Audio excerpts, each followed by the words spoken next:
All right, guys, we've covered everything for chapter 12. And hopefully you've been doing well on this. I've gotten a number of emails from you guys, kind of clearing up any loose ends. But at this point, we're just headed towards the test tomorrow. So just wanted to run through this and how I went about doing it. And I'm going to try to do a lot of this with both of my calculators to show you. But this is the actual key that you have on Schoology. And just kind of walk you through it. Okay, we used to, in the olden days, I used to make all of my students, I'm going to slide this over so you don't get the glare. I used to make all of my students be able to convert from degrees, minutes, and seconds manually. But we don't have to do that anymore. So if I happen to have an Inspire, remember, if you got to think back now, but if you go to the book button, the left part of the book button, if you click on that, there's a little spot right there that has degrees, minutes, seconds. If you look closely, I know it's a little bit hard to see it here. I'll tell you what, I'm going to zoom in on it for you. But you can see that degrees, minutes, and seconds right there. So basically, I just hit that button and it gives me a spot for each one.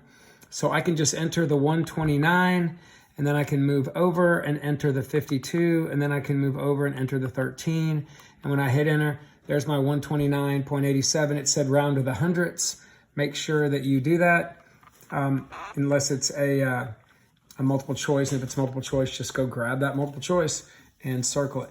All right, if you have a Texas Instruments, okay, on one of these, it's pretty easy to enter this stuff. There's a degrees, minutes, seconds button right there. If you have a different calculator, just look for DMS or the little degree, minute, second button. You'll see it somewhere. If you really have some issues, let me know, or get another calculator that actually works for you. I'll be using probably this one and my Inspire throughout this. But if you're using this one, again, I can enter the 129, hit the degree, minute, second button, and then grab the degree. And then 52, hit the degree, minute, second, go over and grab the minute, and then hit the 13, degree, minute, second, degree, minutes, seconds button, go over twice and grab the seconds. And all you gotta do is hit enter, and there's your 129.87. Okay? And then if you have it in decimal degrees, all right, decimal degrees right there, okay, that's a little bit easier actually. On the Inspire, all you have to do here is go to the book button again, right there. But this time I'm going to click the right side of it, and this screen pops up. And if it doesn't pop up just like this, remember, it should be on tab 1. Now, if it's not on tab 2, you can hit 2 or 3 or 4. I'm hitting the buttons, literally the numbers 4 or 5, and move to all these other functions. If you hit 4, that's your actual book button, the left side of the book button. But if you go back to 1, this is basically an index of all these functions that this calculator has, and we want to be on DMS. And if you can jump around, we've talked about this before. If I hit the letter A, it jumps to A's. L, it jumps to L's. Z, it jumps to Z's. But I want degrees, minutes, seconds. I'm sorry, I want decimal degrees. No, degrees, minutes, seconds. So I'm going to hit D, and I'm going to go down till I see DMS. And there it is right there. So I'm going to hit, what I got to do first is type in the 27.37. So here we go. I'm going to go to my calculator. I'm going to type in the 27.37, and then I'm going to hit right book button, enter on the DMS. And if you've done this before and you haven't Inspire, it's probably still on that space right there. And just hit enter again, and there's your 27, 22, and 12. All right, and if you have this calculator, again, pretty easy to use. Clear all that junk out. You're going to enter the 27.37. You're going to hit that the degrees, minutes, second button again, and you won't see it on the screen, but if you go all the way over to the right, there's your DMS. Just hit enter and enter again, and there's your answer.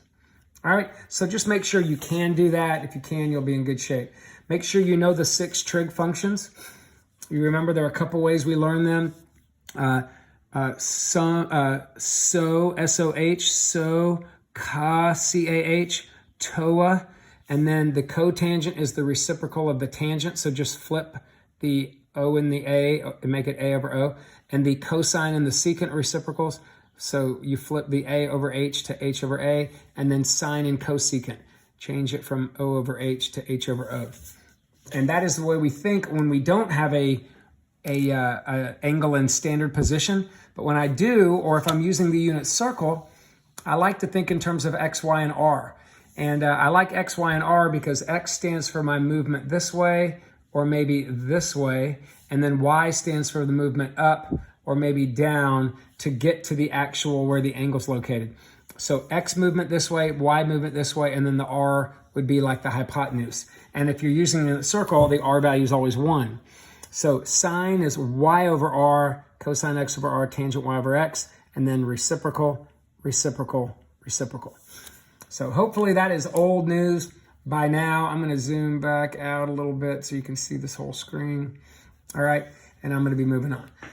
Number 4, it says when you're using the unit circle to evaluate a trig function of an angle, the sine theta can be found by looking at what?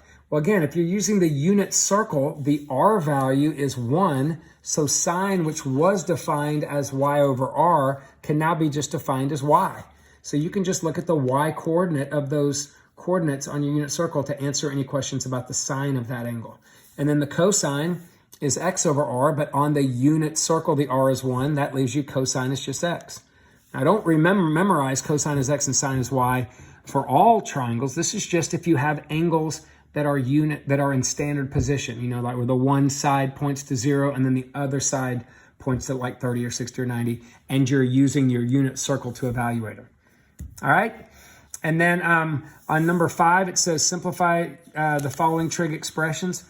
Well, I'm hoping that you'll know where 315 is. You are going to have a unit circle sitting in front of you. So if you're having to do that, this should be a lot easier on this test.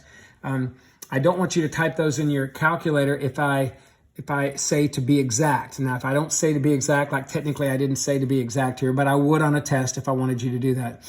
I want you to be exact here. So if your answer right here is like 0.7, negative 0.7 something, then I want you to know how to do it with the unit circle, because I don't need to use my calculator for exact values like this that are special angles that are on my unit circle. So go to your unit circle and look at 315. Now, what did I do to have to get there? I had to go to the right and then down. But at 315, that was the same amount each way. Well, whenever I go the same amount and then down the same amount, those movements are root 2 over 2. And since sine is the Y value and I went down, negative, I go negative root 2 over 2. Now, where's 210? 210 is not directly left at 180, but a little bit lower than that. So what did I do to have to get to 210? I went left a lot, and then I went down a little. But for cosine, all I want is the X value of that. Well, left a lot is negative, and a lot of movement is square root of 3 over 2. And then we talked about the little movement is 1/2, and then the movements that's the same each way is the root 2 over 2. Now, for tangent of 5 pi over 3, where is that? Well, that ends up being in the 4th quadrant. Now, if you're wondering, how do you know it's in the 4th quadrant? Well, remember what we said? If you're looking at those denominators, if I double it and subtract 1, that was the trick to finding out what went on the top. And look, double 3 is 6, subtract 1 is 5. So that's the rule for 4th quadrant angles. And I know that any number that has a 2, a 3, or a 4, or 6 on the bottom are radian values that are on my unit circle. So this actually is the one. It's not the one, it's 0, obviously, and it's not straight down, obviously, but it's the one where I'm going, if you think about it, 2, 3, 4, 6, it's the one with 3. So it's the really big reference angle. So what do I have to do to go down a lot? I got to go right a little, which is 1/2, and down a lot, which is negative square root of 3 over 2. Well, what's tangent defined as? Y over X. So I take the down part, which is the Y, I put it right there, and I take the X part, which is I went over a little bit, put it right there, and then I can either do one of two things. To divide by 1/2, I can multiply by 2 over 1 and cancel the 2, or I can know that 2 and that 2 cancel, leaving me negative root 3 over 1. And remember, if you have to rationalize, make sure you do. Okay? Okay, let me shrink that just a little bit more. All right, so now let's look at 6 and 7. Well, this just said label the proportions. Now, you learned in geometry that the proportions were really 1a, 2a, and a root 3. And that's totally fine, but if you want to write 1, 2, root 3, that's true also. Technically, you could make that a 1 and that a 1/2 and that a square root of 3 over 2. But the what I have in the red here is the simplest I will take. And then here on a 45, 90 triangle, I think you learned it originally as 1a or just a, and then 1a or just a, and then a root 2. But again, you could call this root 2 over 2, root 2 over 2, and 1. But 1, 1, root 2 would be the simplest I would take. And those are proportions of those. And a 60, 30, 90, instead of, would just be taller, and this would be the 1, and the hypotenuse would still be 2, and then the tall part would be root 3. All right? And then if I ever ask you about finding the missing side of an angle, and it's a right triangle, we're always going to assume that the 90-degree angle is C unless otherwise told. So if I'm using a right triangle situation like this, I'm assuming that that's a C. I'll probably give you a picture if it's a right triangle. If it's not, I won't. So we can assume that I know angle C is 90 and side C is 9 and B is 7. Well, all I asked you for was angle A. All right, so angle A, what do I do if I want this angle A, but I know side C and side B? Well, what trig function of an angle uses the adjacent and the hypotenuse? Well, that would be cosine. So I'm going to use cosine of A is adjacent over hypotenuse. Now, I could also use sine of B, right? And sine of B would be opposite over hypotenuse. But why would I do that if I don't need angle B? But I could do that if I wanted to find B. And then I guess I could subtract that from 90 to get A. But I'm going to go ahead and just do cosine. I'm going to plug A in there. I'm going to plug 7 in for my B and 9 in for my C. And I'm going to take the inverse cosine of 7/9. And I know normally when we do this, we get a reference angle. But a reference angle is acute, right? And I know angle A is acute. So the reference angle actually is my angle. All right? And then over here, this time I know angle A is 65, and I know side A is 12, and I'm looking for C. Well, I could use the sine of A, right? The sine of the A that I know is opposite over hypotenuse, and then I know A is 65, I know the opposite's 12, and I'm missing the hypotenuse. Now, if I wanted to, I could use the cosecant of 65, or the cosecant of A is C over A. I could do that if I want, but a lot of you don't have a cosecant button, so I chose sine. And this is not a big deal, right? I can either cross multiply and get C sine 65 equals 12 and then divide by sine 65, or I can use my slide rule where C gets slid up here, sine of 65 slides down below the 12, and then I just type that in my calculator and get 13.2. All right, so far so good? All right. All right, brief pause there to take that staple out. We're looking at number 10, and I'm going to zoom in on these again so you can see them a little bit more clearly. All right, so number 10, this said solve the missing side or angle, and on the test I might even say solve for 0 degrees less than or equal theta less than 360. And basically what it means is find all the angles between there that make this true.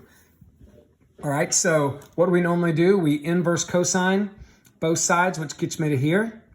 And then I taught you a trick. I said, you know what? If all I do is inverse cosine the negative number, that gives me the first answer. Your calculator spits out 118.57. Problem is, to find the other angles, I have to know the reference angle. So I would have to use that 118.57 and find the reference angle from it, which is not overly a big deal. But what I would rather do is just go find the reference angle. So the way to find the reference angle, since it's always acute, is just to always make that sign positive. So whatever it is, just make it positive. And then when you inverse cosine it, it gives you the reference angle. Now you might go, well, what's the benefit of that? Well, the benefit of that is now that you know it, all you got to do is find out where it exists. Well, the reference angle can exist in any quadrant. And remember, the reference angle is that angle between the x-axis and the terminal side. X-axis and terminal side. Well, here's the thing. I know that cosine's negative. And where is cosine negative? Well, they're all positive here. Sine is positive here, right? All students take tangent is positive here, and cosine is positive here, along with secant. Well, I want to know where cosine's negative. Well, if they're all positive here and only cosine and secant are positive here, and I want negatives, then they must be here. All right? So I'm going to draw the angle there and there, and I'm going to ask myself, if that reference angle was 61.43, then what is that angle? Well, it's 180 minus the 61, which is 118. And if that angle right there is 61.43, then what is that angle? Well, it's 180 plus 61.3, 241.3. And I can do that process with all of them, all right? So I like doing that. If you think you like doing it another way, just make every year there are a handful of people that go, I don't like making it positive.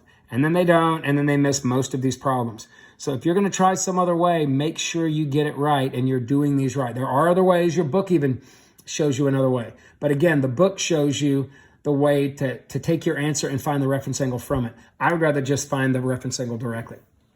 So what do I do here? Well, if I have an inspire, all I got to do is inverse cotangent both sides.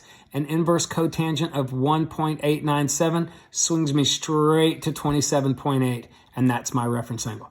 But if you don't have that, what you have to do is basically change cotangent to one. I skipped a step here, but you're basically changing cotangent to this. You're changing cotangent to 1 over tangent. All right, just changing the cotangent, leaving the right side alone.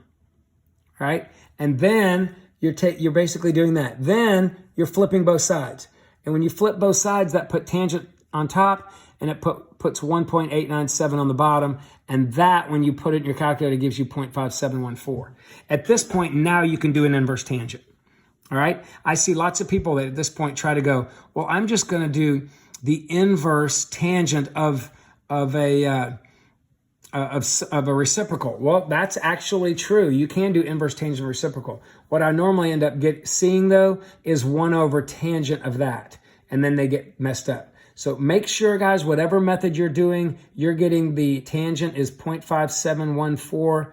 The inverse tangent of 0.5714 gives you 27.8, or the inverse cotangent of 1.897 gives you 27.8. But that's the key. If you're doing it right, you're getting this value. All right, now, where does this angle show up? Because remember, I could draw that reference angle in any quadrant. Well, where is cotangent positive? Well, back to what we did before. If tangent and cotangent are positive here, and all of the trig functions are positive here, then it must show up in the first and third. So I'm going to draw that in the first and third. Now tell me, what does it mean if that's 27.8? Well, then my actual angle that starts here goes 180 plus 27.8. Okay, that's 207.8. Now, what does it mean if that's 27.8? Well, then it's 27.8. So those are my two answers for number 11. All right.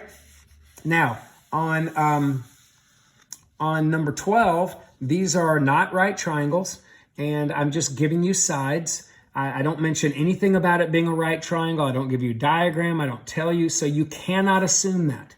And if you can't assume it, then the Pythagorean theorem is not going to hold for you. It's just not going to hold.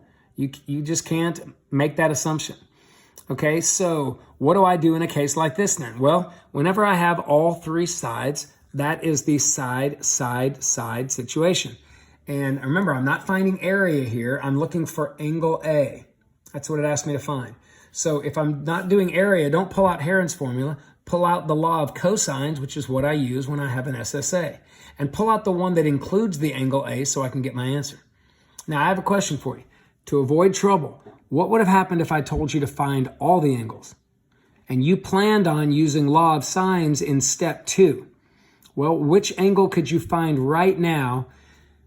Exactly, the largest angle. If I find, I'm saying exactly like somebody answered my question. If I find the largest angle B, if I go ahead and find that using the law of cosines, then I won't have any trouble finding angle C or angle A with law of sines, because I know that those two smaller angles aren't obtuse.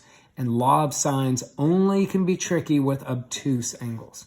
So it didn't matter here, I just wanted A. So I pulled out the A law of cosines formula. I plugged my A, B, C, my B, C again. Don't forget the -2. Again, you'll have these formulas if you hold on to your page 8.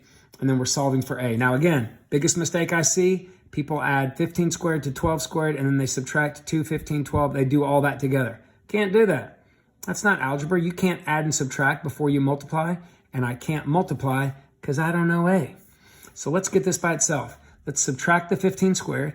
Let's subtract the 12 squared, all from the 10 squared. And then I'm going to divide away that since I'm multiplying it. Divide that away.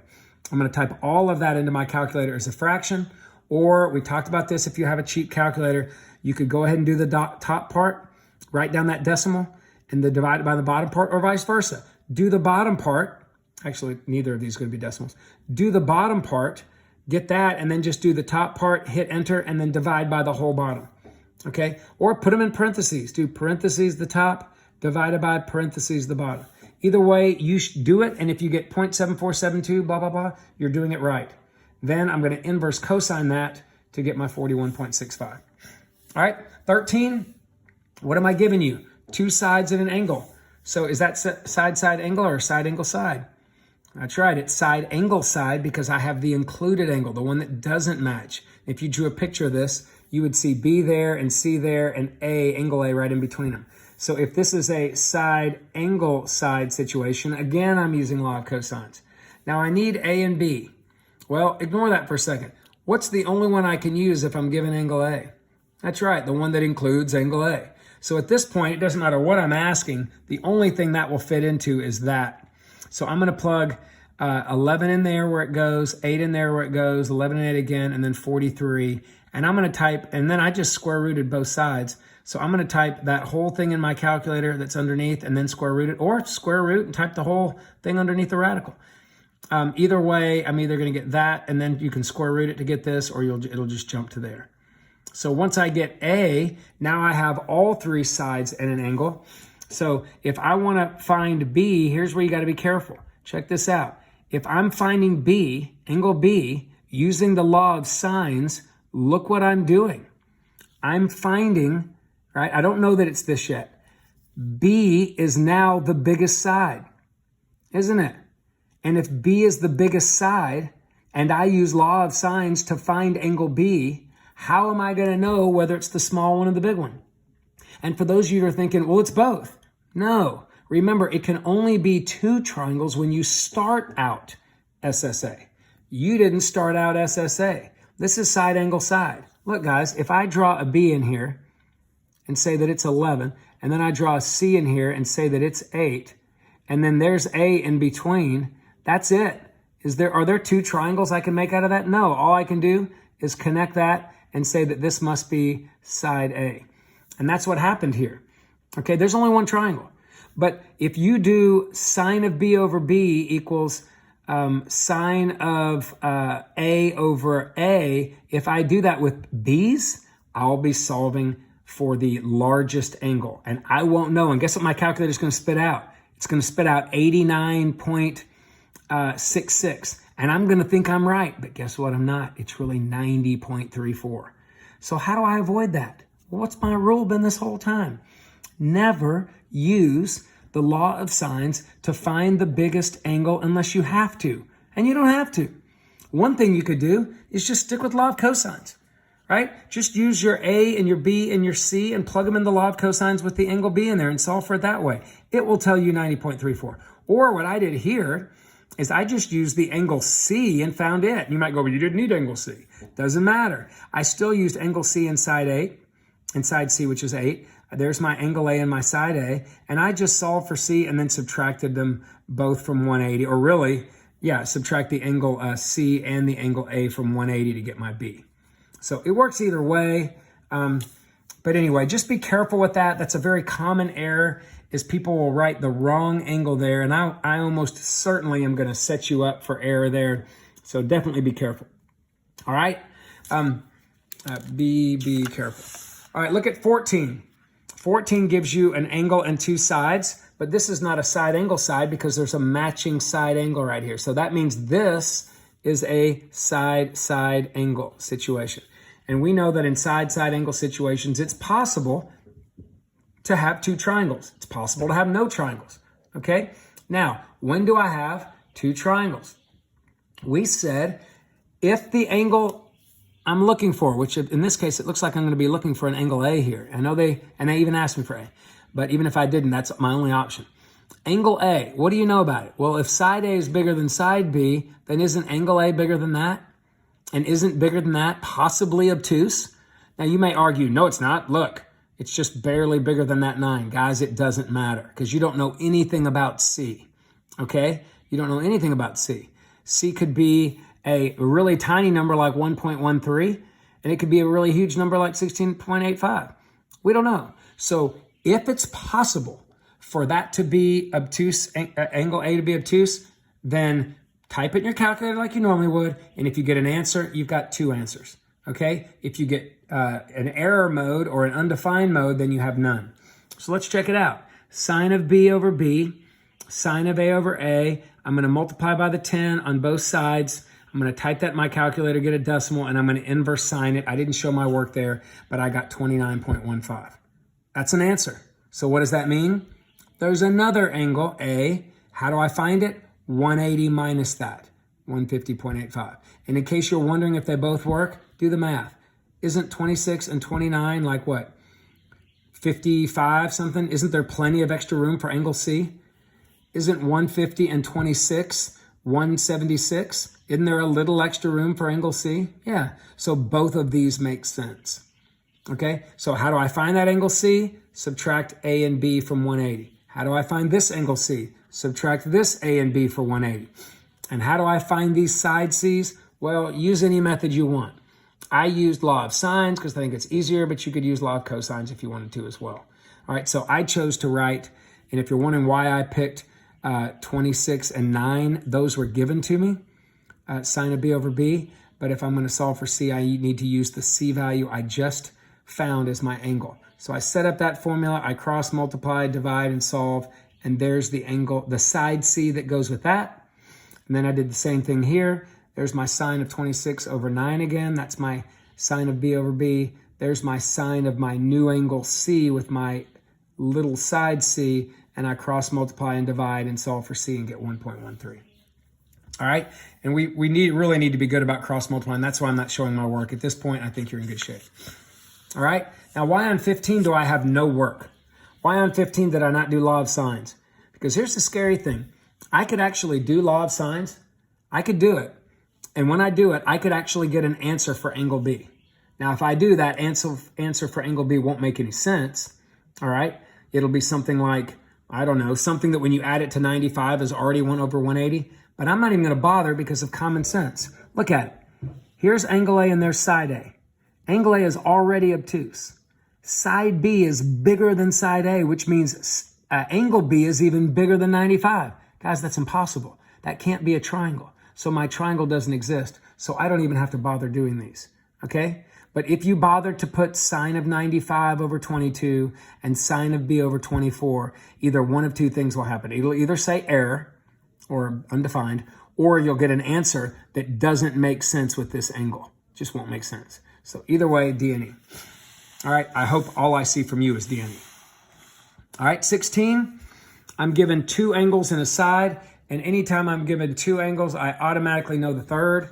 So I'm gonna go ahead and find that third angle by subtracting those two from 180, and I get 31 degrees. All right, make sure you do that right. And at this point, I have three angles and a side. So I now can put angle A over side A right there, and I can solve for the B I'm looking for by putting angle B over side B, right? And then again, I'm not showing all my work, but I'm cross multiplying, or I'm using my slide rule and typing it all in my calculator and getting 15.19. And on 17, I'm given angle B, side B, and side C. Again, two sides and an angle, but there's a match. So again, this is a side-side angle, right? And on side-side angles, I'm going to use law of sines. But I'm going to think for a second. Look at this. According to this, side C, I'm given a B and a B. Side C is smaller than B. So what do you know about angle B? It must be smaller than that. Well, that's fine. I can be smaller than that. I'm just going to be acute. So this is not something that I'm worried about. I will not be finding an angle that is obtuse. I'm totally great finding acute angles. Now, if you're looking at this and going, well, why are you solving for angle C and not A? Well, I have no choice. This doesn't fit into any formula nicely. You could try to put it in law of sines, but it'll be an ever-loving mess. So always use if you have side-side angle, go to law of sines, do what you can, and then once I get that value that I'm forced to find, then I can always subtract those two from 180 to find the A that I need. Don't try using law of sines on problems like this, guys. Just don't. All right. And then last page here, number 18, it says find the area of angle ABC. So I'm using area formulas. What am I given here? two sides and an angle, nothing matches. This must be side, angle, side. What do we use there? We do the AB sine C formula. Super easy formula. You cannot use it with side, side, angle because there's a match. Nothing can match here. So I'm going to take the A, the B, the sine of the C. Don't forget the 1/2. Type it in there, and we should get in the habit of writing units squared, or if it's feet, feet squared, but that won't affect you on this test. All right, number 19 says find the area if you're given two angles and a side. Well, if I'm given two angles, I can subtract them from 180 and get the third, so I went ahead and did that. And the area formula for all three angles but one side only, don't use law of sines to find another side so you can actually use the SAS formula. Don't do that. Just plug those in your new formula that you learned a couple days ago. All right, and remember, the key is if that's B, then the sine of angle B goes on the bottom. So whatever side you have here, like 20, make sure that the angle B, the sine of it goes on the bottom, and then the sine of the other two angles on the top. Type it in your calculator. Boom. And please get some calculator practice. I know some of you guys have been kind of skipping on the homework and just watching videos.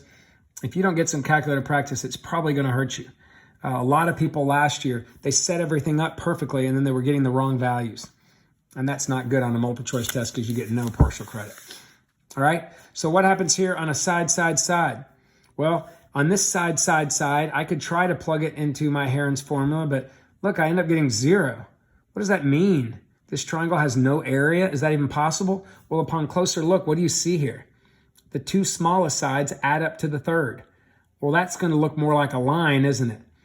The two smaller sides have to be bigger than the largest side in order for this to have any kind of triangle shape. So in this right here, you could actually say the area is 0. You could also say that this is not a triangle, because it's not. For a triangle, the definition of it, I probably should have said not a triangle here, but the definition of a triangle is 3 sides where the largest side is greater than the sum of the other. Is smaller than the sum of the other two. Okay, look at, well, there's a lot of definitions, but that's one. 21 says find the area, 21 says find the area of this, and you've got two sides and an angle. But again, you have a match. Well, that's an SSA, and if I have an SSA, I don't have a quick formula. So all I can do in this case is just find what I can find, and then when I have enough information, go back to one of the other formulas. Well, what can I find when I have AB and angle B? I can find angle A. So I'm going to go into, but before I do that, am I going to have two triangles here? No. Look, if side A is smaller than B, then angle A is smaller than that angle B. If it's smaller than that, it's got to be acute because there's only one obtuse triangle at most on a triangle. So I know A is acute. I know that law of sines doesn't lie to me on acute angles. So I plug it in there. I multiply by the 14, get that answer, inverse sine it, and there I am. All right. And once I have both of A and B, I can subtract them from 180 and get C. Now again, like I mentioned with the area work, once you have all three angles, if you want, you can go back and use the formula like you did in 19. But you can also, now that I have AB sine C, I can also use that easy SAS formula because now I have enough to think about it like an SAS. So there's my A, there's my B, there's my sine of my new angle C. Bam. Don't forget the 1/2. All right, 22. All right, number 22 says find the area, and I'm given ACA. Okay, now if I'm looking at this, wait a minute. This again is SSA, right? And if I have SSA, what does it tell you if the angle I'm looking for goes with the side that's bigger than 11? Well, then that means the angle must be bigger than 113. I can't be bigger than 113, okay? Angle C would have to be obtuse, but I can't have two obtuse triangles. DNE. I hope you don't try to solve that because, again, sometimes when you solve, your calculator will give you some answer for angle C. It won't make sense. When you add it to the 113, you'll be over 180, but it's better just to say DNE and cut down on your risk. All right. All right, 23. If you're looking at it, you've got 3 sides. It says, what's the area? Well, that's Heron's formula. My sum of my 2 smaller sides exceeds the length of the third side, so I know it is a triangle. So what do I have to do for Heron's? Well, the first thing you got to do is find that semi-perimeter. So half the perimeter. Perimeters add the sides. So when I take half of all of that, I'm taking half of 40 is 20, and my formula is S, 20. And then I got to go 20 minus 12, which is 8, times 20 minus 13, which is 7, times 20 minus 15, which is 5. And I can either multiply it all together and take the square root of it and get, that's a 74.9, right? You can do that. Sorry about the glare there, 74.9. Or if you want, you can start factoring out common factors. Like I could factor the 5 out of there, and there's a 4 there I can take the square root of, and there's a 4 in there I can take a square root of. And after bringing all that kind of stuff out, I end up with 20 root 14. So if you have trouble with that, maybe break that down into a 4 times 5 and a 4 times 2, and then just take the square root of whatever you can. But it'll probably be a decimal answer on your test, so be looking for that. All right, and then on 24 and 25, 24 says find the area. I've got another SAS situation, and this was the very last problem we did on our area example. This is a 2 triangle situation. How do I know that initially? Well, I don't know it, but I have a pretty good idea because look, if angle B is 29 and side B is 16 and side A is 18, A is bigger than B, which means angle A is bigger than angle B. And if angle A could be obtuse, yeah, bigger than 29, could be 80, but it could be 130. So because it could be bigger, it could be obtuse, I'm just going to plug it in my calculator, see what happens. And if my calculator gives me an answer, not only does that answer work, but also 180 minus that answer. And do the math. Look, 29, 33, plenty of room for angle C. 29, 146, still a little room for angle C. So to find the C values, remember you kind of draw a line. These are totally separate at this point. To find C, I subtract those 2 angles from 180. Subtract those 2 angles from 180. And then to find side C, actually at this point I don't need to find side C because I'm doing area, right? And the easiest area is AB angle C. So 1/2 AB sine of angle C. 1/2 AB sine of angle C. Type it in your calculator, 2 different areas. All right, 25. Simplify, be exact, no calculators. This means use your unit circle. So at 7 pi over 4, I'm dealing with sine. Which coordinate are you going to use? Yes, the y coordinate. So where is 7 pi over 4? It's over there in the 4th quadrant. So you're going to go right root 2 over 2, down root 2 over 2. And the down root 2 over 2 is your y value. What do I do for secant? Secant is the reciprocal of cosine. Cosine is x. If you want to write it like that, go ahead. Remember, cosine is x. So all I'm going to do is take 1 and put it over x, or even better, flip the x. Well, what happens at 225?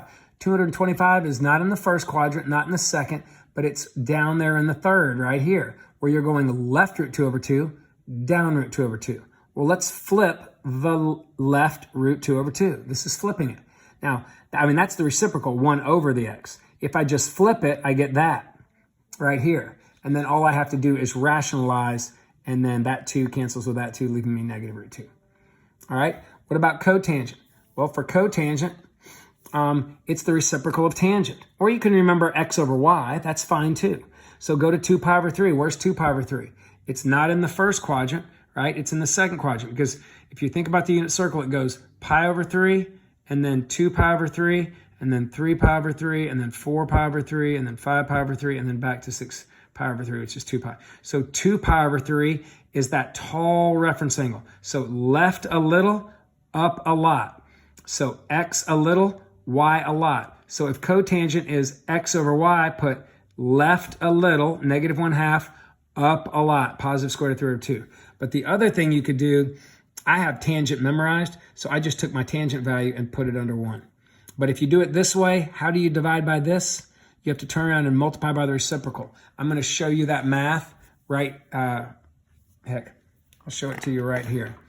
So if you're struggling with that, take your negative 1/2 and just multiply by 2 over the root 3. The 2's cancel, and then I get this. Now don't leave it like that. You have to rationalize your denominator.